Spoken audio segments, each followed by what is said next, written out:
समस्त सम्मानित संभ्रांतगण एवं व्याकरण प्रेमी विद्यानुरागी प्रिय विद्यार्थियों का टीचर्स क्लासवे यूट्यूब चैनल पर हार्दिक स्वागत है। आज हम लोग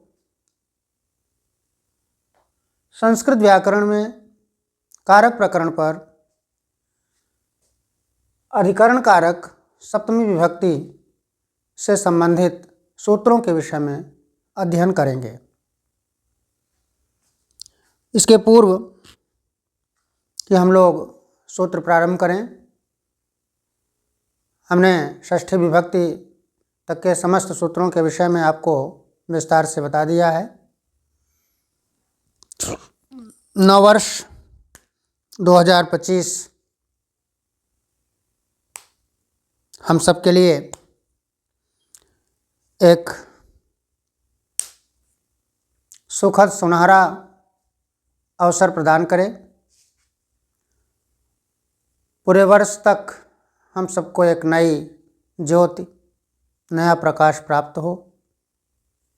परमपिता परमेश्वर से यही कामना है। सबके लिए परमपिता परमेश्वर से यह कामना करते हैं कि नववर्ष 2025 सबके लिए मंगलमय हो, एक नई ज्योति प्रदान करे, सबके जीवन में सुख समृद्धि और विकास को सबके अंदर भर दे। इन्हीं शब्दों के साथ सर्वे भवन्तु सुखिनः, सर्वे सन्तु निरामयाः, सर्वे भद्राणि पश्यन्तु, मा कश्चित् दुःख भाग् भवेत्। इन शब्दों के साथ मैं अब आज के कार्यक्रम को प्रारंभ करता हूँ। अधिकरण कारक में जो सबसे पहला सूत्र है वो मैं आपके सामने रख रहा हूँ। सूत्र, इसका सूत्र है आधारोऽधिकरणम्। आधारोऽधिकरणम् और इसी से संबंधित सूत्र है सप्तम्यधिकरणे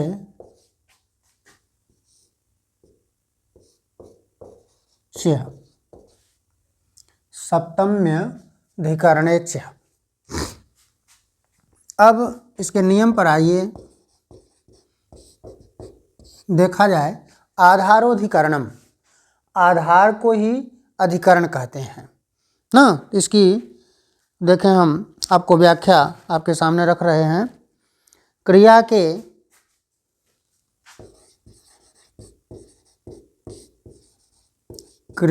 के आधार को अधिकरण कारक कहा जाता है।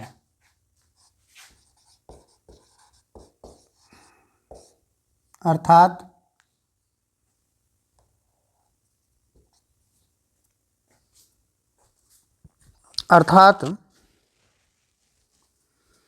जिस स्थान या वस्तु, अर्थात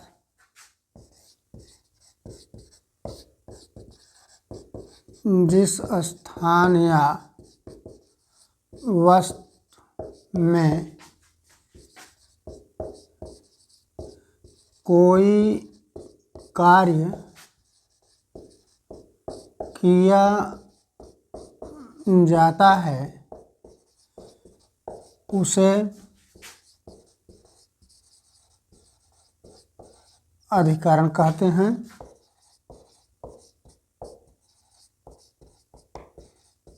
तथा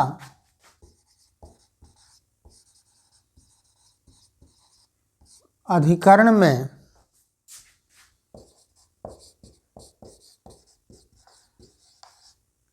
सप्तमी विभक्ति का प्रयोग होता है। ये आपका नियम है इस सूत्र का। अब इस पर कुछ उदाहरण भी आपके सामने अभी रख रहे हैं तो और स्पष्टता हो जाएगी।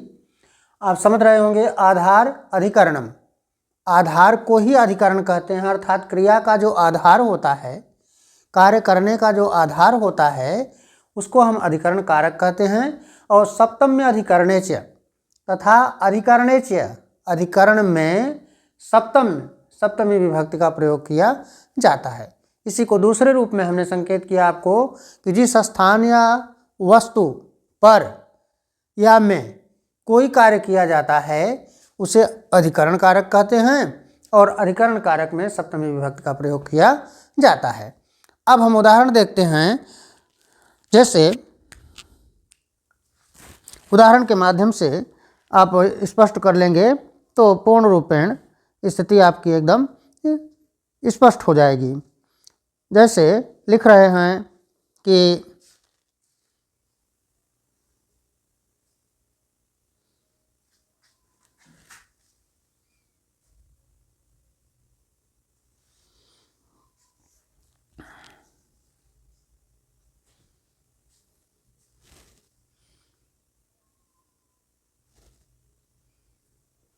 वह आसन पर बैठता है।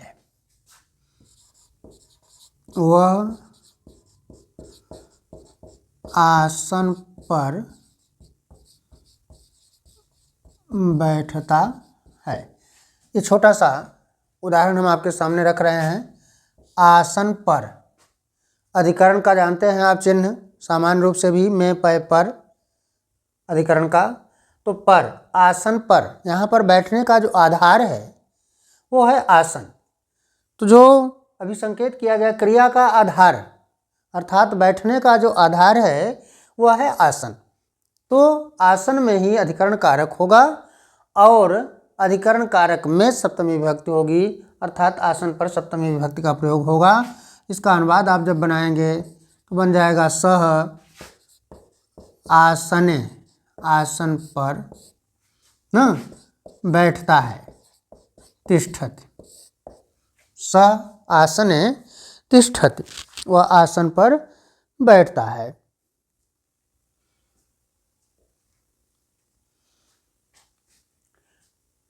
तिष्ठति को आप चाहें तो इसके लिए उपविशति शब्द भी है। उपविशति, बैठता है, दोनों शब्द का प्रयोग आप कर सकते हैं, उपविशति ना। और उदाहरण देखिए कि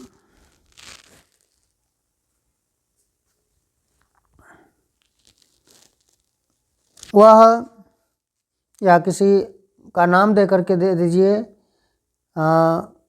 राधा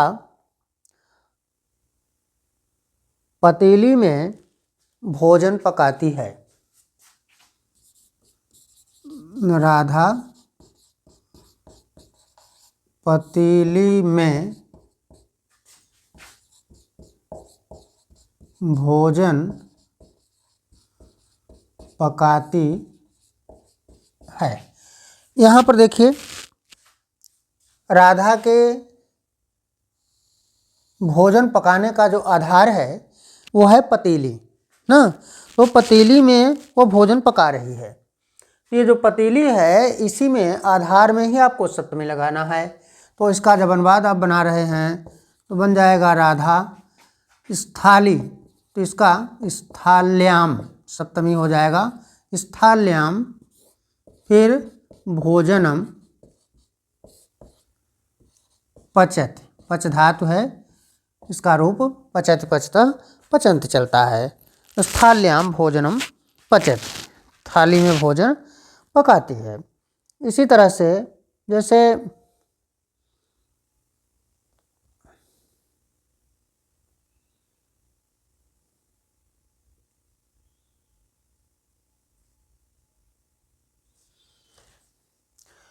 मोहन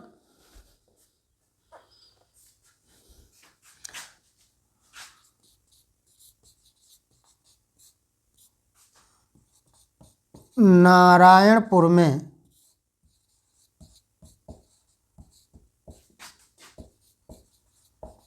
रहता है। अब मोहन के रहने का जो आधार है वो क्या है? नारायणपुर। तो जब अनुवाद हम बना रहे हैं तो बन जाएगा मोहन नारायणपुरे, सप्तमी लग गई, नारायणपुरे वसति रहता है या निवसति। ये अनुवाद आपका बन रहा है ना। से छात्र विद्यालय में पढ़ता है ना। अब यहाँ उसके पढ़ने का आधार क्या है? विद्यालय है। तो जब अनुवाद हम करेंगे तो बन जाएगा छात्र विद्यालय, विद्यालय सप्तमी लगा दिया आपने, विद्यालय और पठति।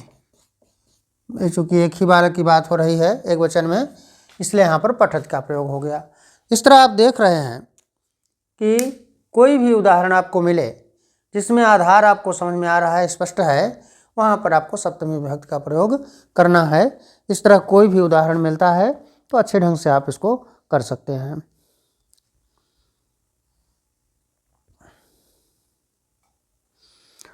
पक्षी वृक्ष पर बैठते हैं। पक्षी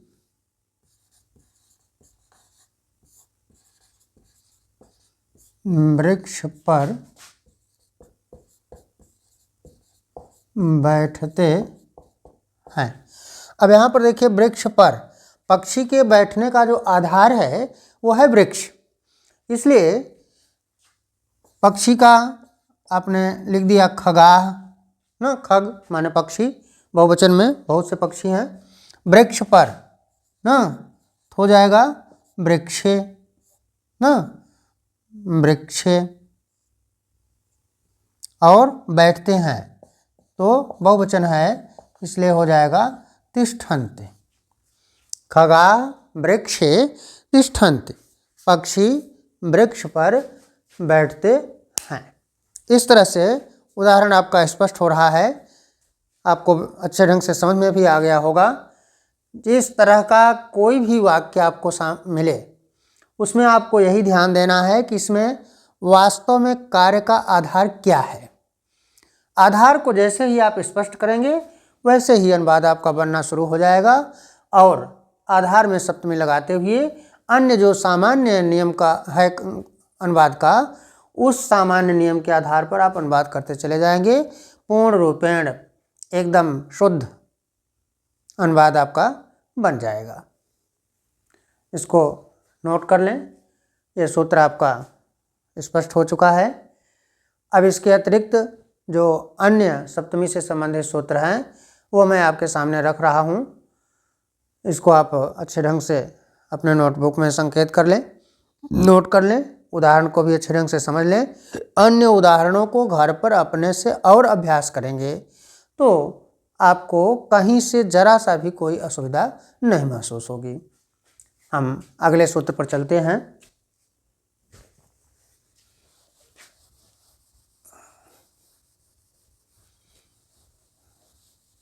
सप्तमी विभक्ति से संबंधित जो अगला सूत्र है हमारा वो देखा जाए।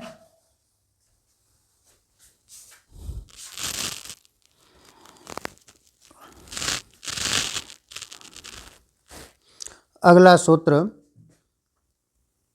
लिख रहे हैं, साध्व साधु प्रयोगे च।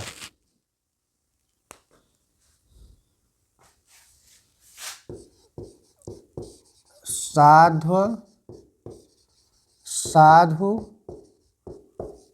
प्रयोगे च, ये है साध्व साधु। इसको अलग अलग आप करेंगे, साधु धन असाधु, दो शब्द आपके सामने हो रहे हैं, साधु असाधु प्रयोगे च ना। अब इसका नियम आप जब लिखेंगे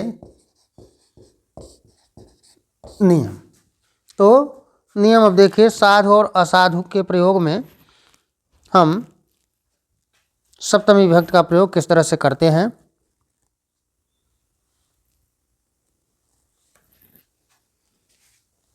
इसको मिटा दे रहे हैं आप देखिए, साधु और असाधु शब्दों के योग में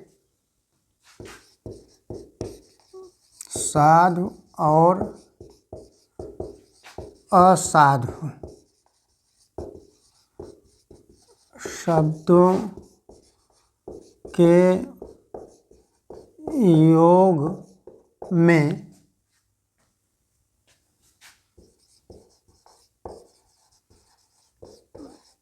अधिकरण कारक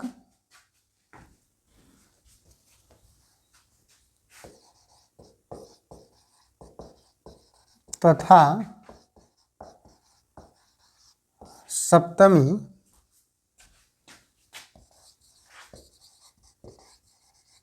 विभक्ति होती है ना। इसका उदाहरण देख लें, साधु और असाधु ना। साधु माने समझते हैं आप सज्जन, असाधु माने दुर्जन दुष्ट। तो अब यहाँ पर उदाहरण के रूप में देखें, कौन सा उदाहरण आपके लिए अत्यंत सरल होगा।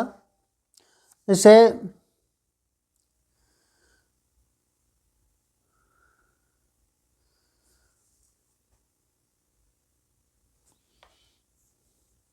कृष्ण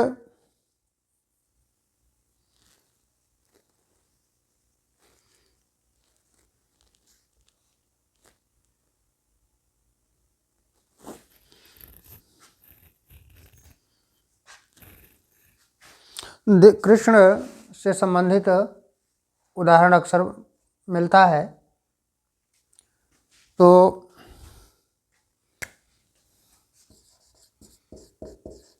कृष्ण स्व शब्द यहाँ मत लिखिए, अपने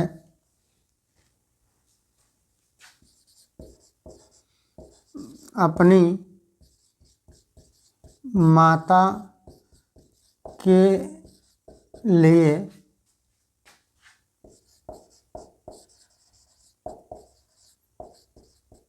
साधु हैं ना।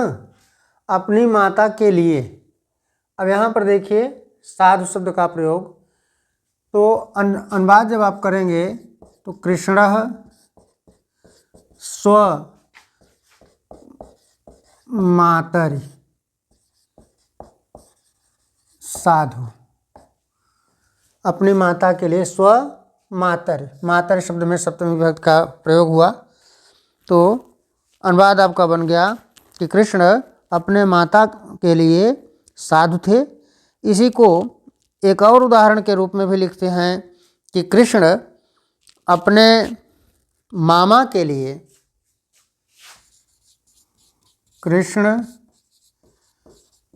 अपने मामा के लिए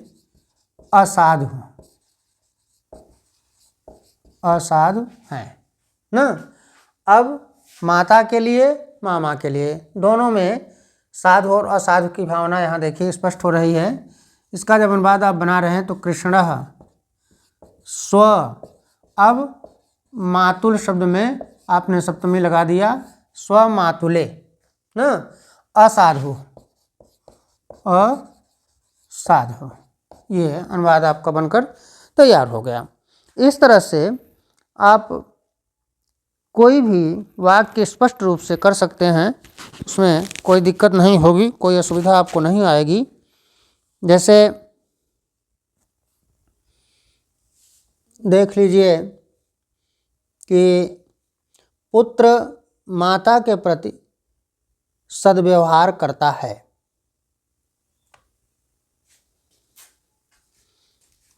पुत्र माता के प्रति सद्व्यवहार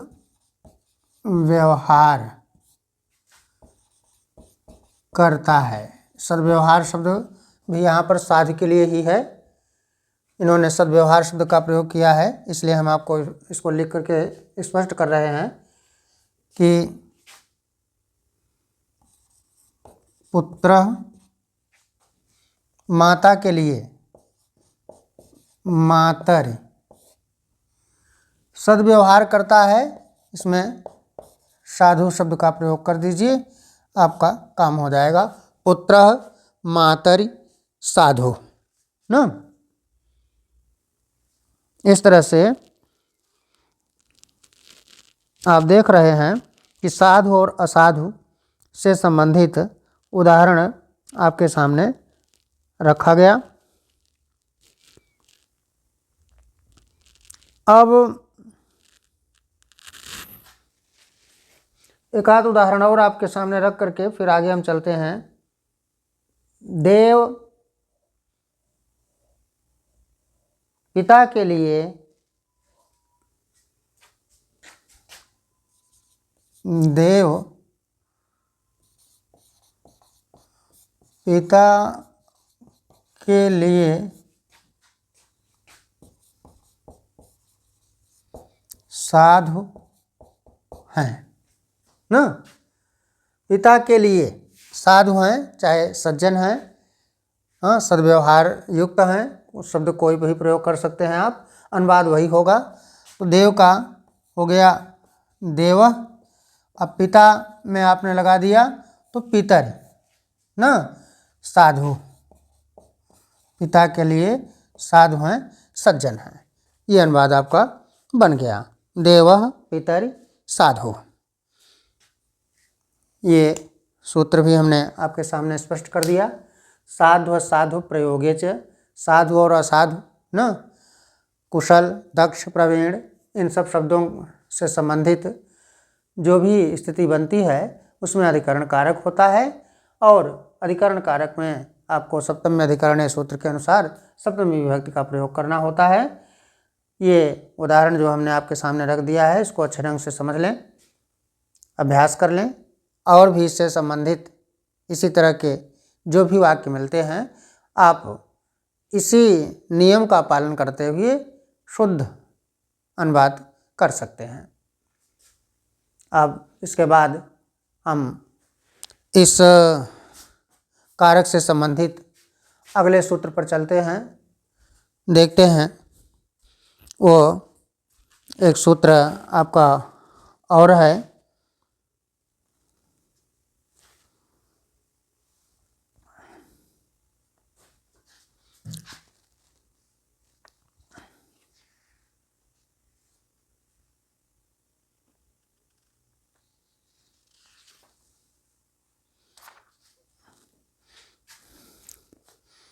एक महत्वपूर्ण सूत्र साथ में है, देख लिया जाए।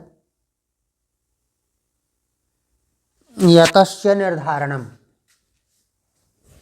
ये सूत्र महत्वपूर्ण है और परीक्षा के दृष्टि से अत्यंत महत्वपूर्ण है।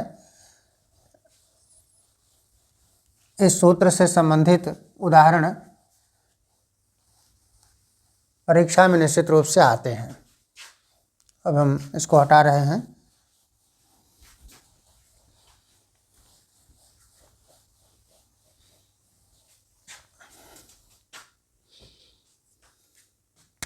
ये है यतस्य निर्धारणम।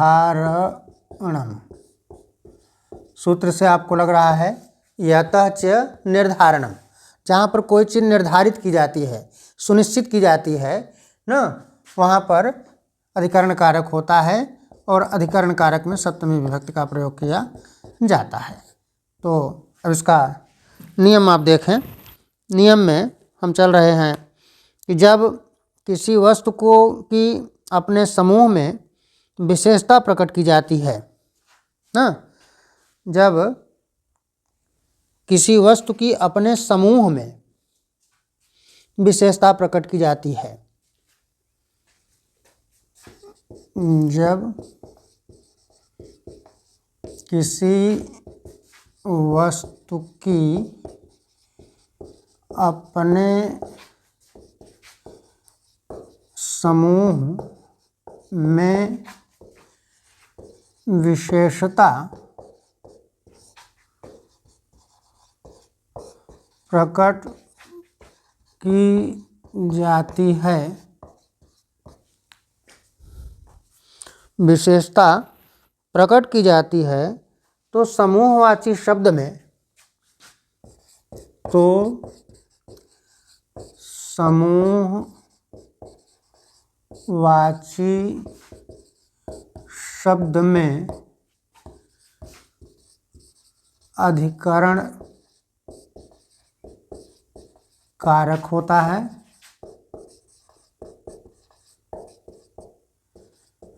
तथा अधिकरण में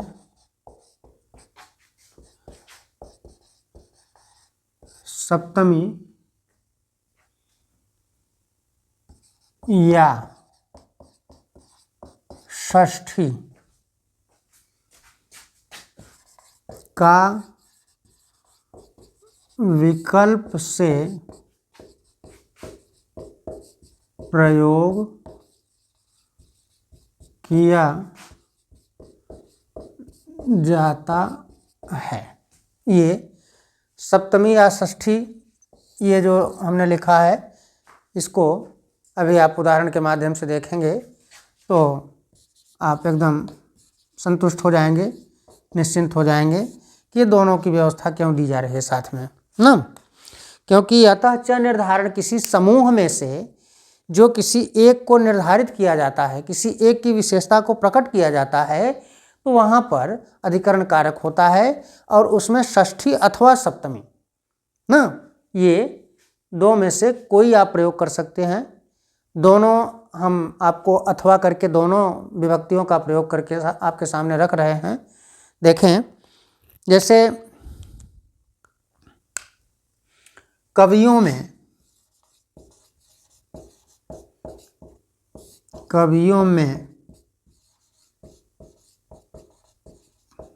कालिदास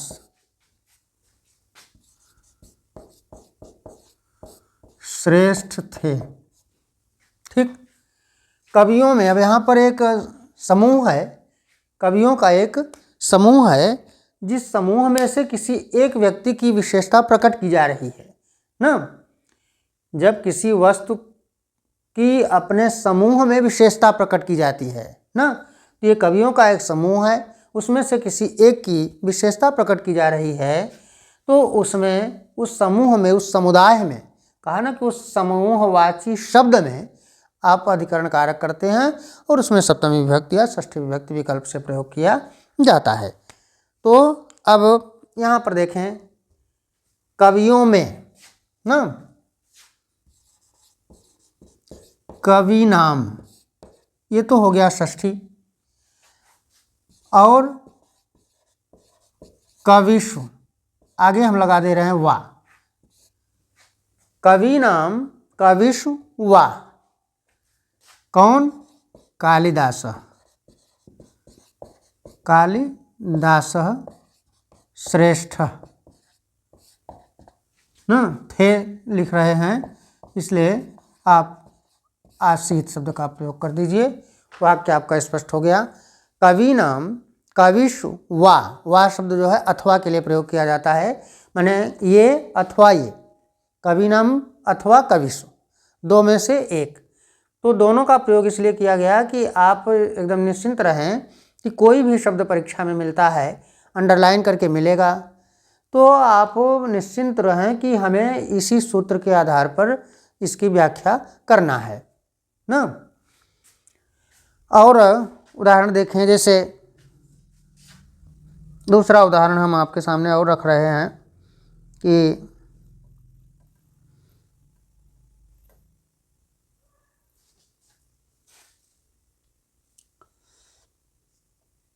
गायों में काली गाय बहुत अधिक दूध देती है। गायों में काली गाय बहुत अधिक दूध देती है। ये अनुवाद हमको मिल गया। गायों में, ये गायों का एक समूह है, समुदाय है, जिसमें काली गाय की विशेषता बताई जा रही है। अब आप देखें, इसमें अनुवाद करेंगे आप तो हो जाएगा गवाम। फिर सप्तमी में आप पाएंगे गोश, आगे लगा दिया आपने वाह। गवाम, गोश, वाह। कौन? काली गाय। काली गाय को हम लोग बोलते हैं कृष्णा। भगवान श्री कृष्ण के नाम से कृष्णा शब्द का प्रयोग किया जाता है इसके लिए। कृष्णा बहुत दूध देती है, इसके लिए शब्द है आपके पास बहुक्षीरा। बहुक्षीरा, बहुत अधिक दूध देती है। क्षीर माने दूध, बहु माने बहुत अधिक। ये है गवाम, गोश, वा, कृष्णा, बहुक्षीरा। फिर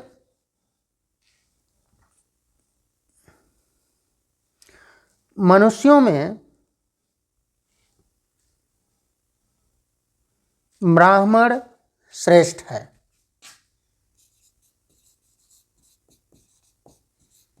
मनुष्यों में ब्राह्मण श्रेष्ठ है ना। अब मनुष्यों में ये एक समुदाय है ना, तो इसको जब आप अनुवाद करेंगे आप तो मानवा नाम, मानवेशु ना। नृणाम, नृणेशु भी आप कह सकते हैं, लेकिन यहाँ हमने सरलता के भाव में आपको लिख दिया मानवा नाम मानवेशु वा न ब्राह्मण श्रेष्ठ। ये आपका अनुवाद बन गया। फिर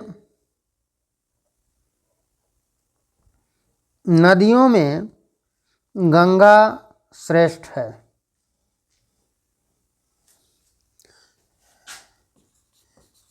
नदियों में गंगा श्रेष्ठ है ना। तो नदियों में, नदी नाम ना, नदी नाम ये षष्ठी हो गया। अब इसमें आपने सप्तमी का प्रयोग किया तो बन गया आपका नदीषु वा गंगा। गंगा शब्द आ गया श्रेष्ठ। नदी नाम नदीषु वा गंगा श्रेष्ठ। फिर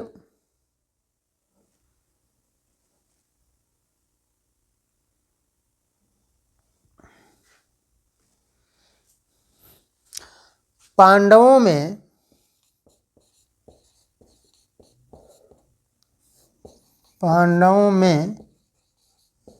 भीम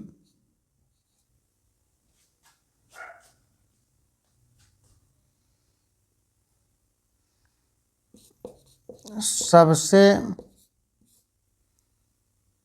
बलशाली थे।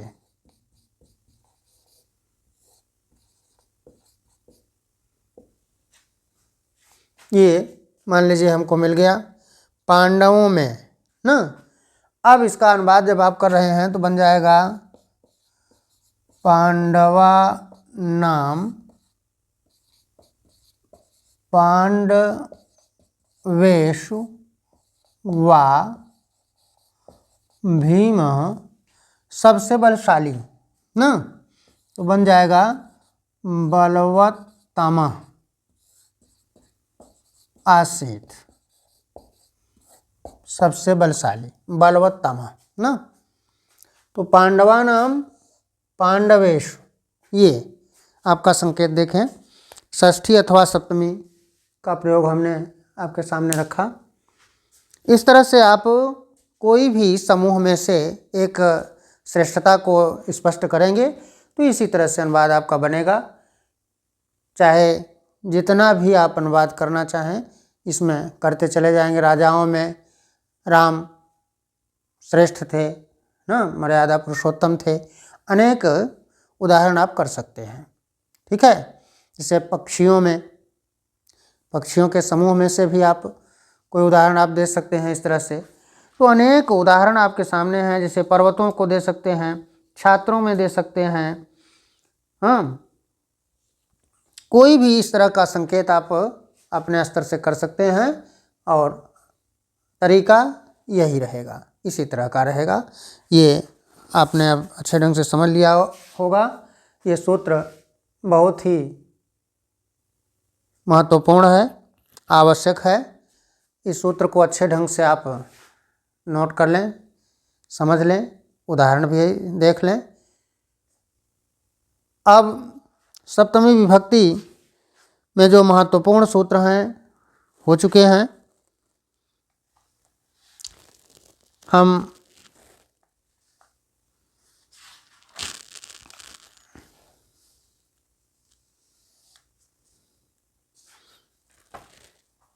देख रहे हैं कि जो अत्यंत आवश्यक सूत्र हैं सप्तमी से संबंधित, वो आपके सामने रख दिया गया है।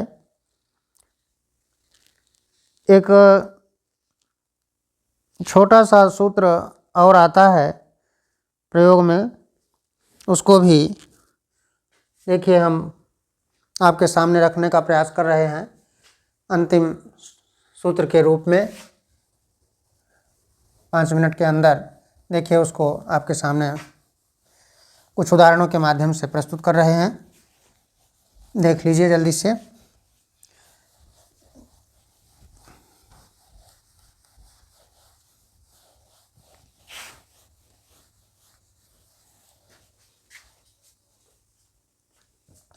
ये सूत्र है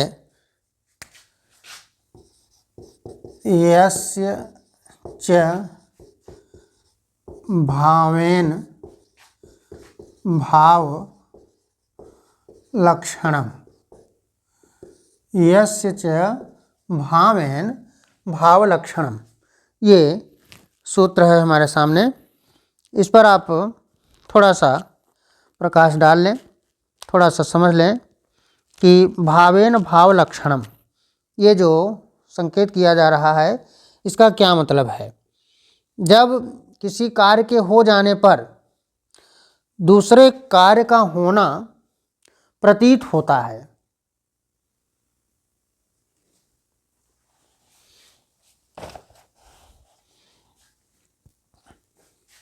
जब किसी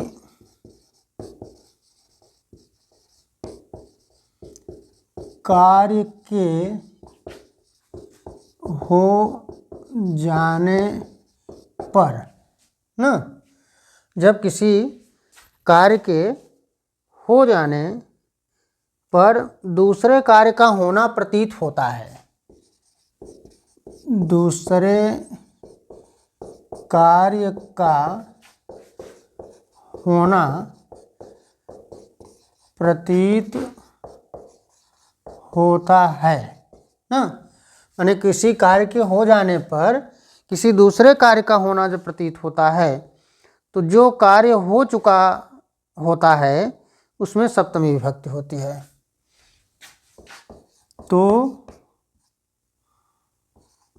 जो कार्य हो चुका होता है उसमें सप्तमी विभक्ति का प्रयोग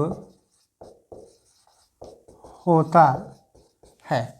अब देखिए, भावेन भाव लक्षणम, न भाव से भाव का लक्षण, न यस्य माने जिसका, जिसके भाव से भाव लक्षणम, भाव का लक्षण प्रतीत होता है।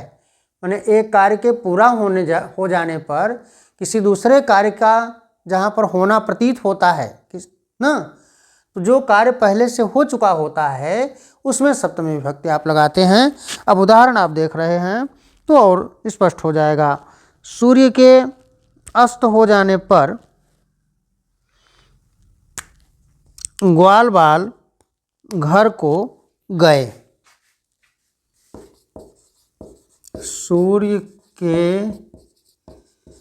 अस्त हो जाने पर ना, अब एक कार्य देखिए पूरा हो गया।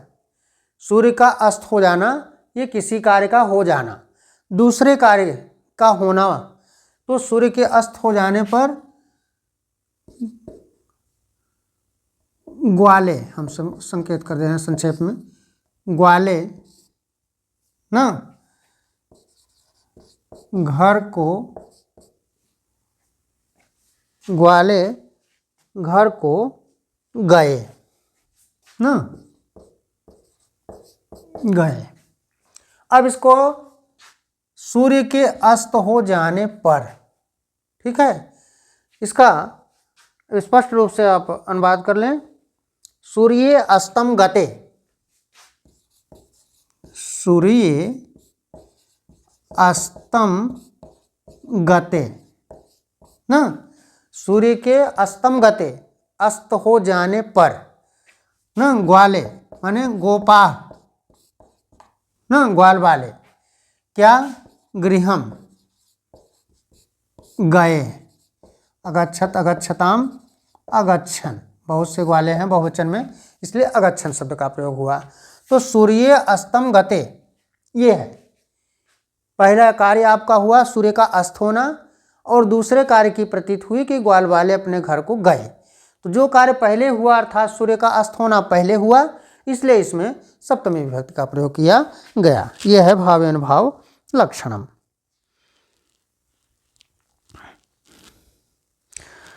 राम के वन चले जाने पर,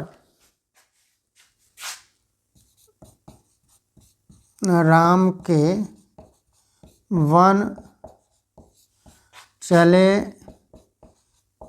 जाने पर दशरथ मर गए ना, तो राम का वन जाना ये पहला काम हुआ और दशरथ की मृत्यु ये दूसरा काम हुआ, दूसरे कार्य की प्रतीत हुई ना। तो पहला कार्य हुआ राम का वन जाना, तो रामे ना, राम के वन जाने पर रामे वनम गते ना, यह है रामम वनम, रामे वनम गते दशरथ, दशरथ मृत मर गए ना। ये अनुवाद आपका देखिए स्पष्ट हो गया। रामे वनम गते दशरथ मृत, माने एक कार्य की समाप्ति पर दूसरे कार्य की प्रतीत होना, ये इस सूत्र के अंतर्गत आता है। ऐसे कोई भी वाक्य हमको मिलते हैं तो इसका अनुवाद करने का सीधा सरल तरीका यही है। इस तरह से आप स्पष्ट रूप से अनुवाद को कर सकते हैं। अब आज के कार्यक्रम को हम यहीं पर विश्राम देते हैं। ये सप्तमी विभक्ति से संबंधित जितने भी महत्वपूर्ण सूत्र थे सब हमने आपके सामने रख दिया है। आशा ही नहीं पूर्ण विश्वास है कि आप अच्छे ढंग से समझ गए होंगे और अभ्यास के माध्यम से और पूर्णता प्राप्त कर सकते हैं और स्पष्टता आप प्राप्त कर सकते हैं। जितना ही अधिक आप अभ्यास करेंगे उतना ही अच्छे ढंग से सूत्रों पर आपका अधिकार होगा और कोई भी अनुवाद कहीं भी अचानक आपको मिल भी जाता है तब भी आपके दिमाग में तुरंत वो सूत्र एकदम स्पष्ट रूप से आ जाएगा और आप निश्चित रूप से अनुवाद करने में पूर्ण रूपेण सफल होंगे। इन्हीं शब्दों के साथ आज के इस कार्यक्रम को यहीं विश्राम दे करके हम आपको शुभ रात्रि, बहुत बहुत धन्यवाद देते हैं।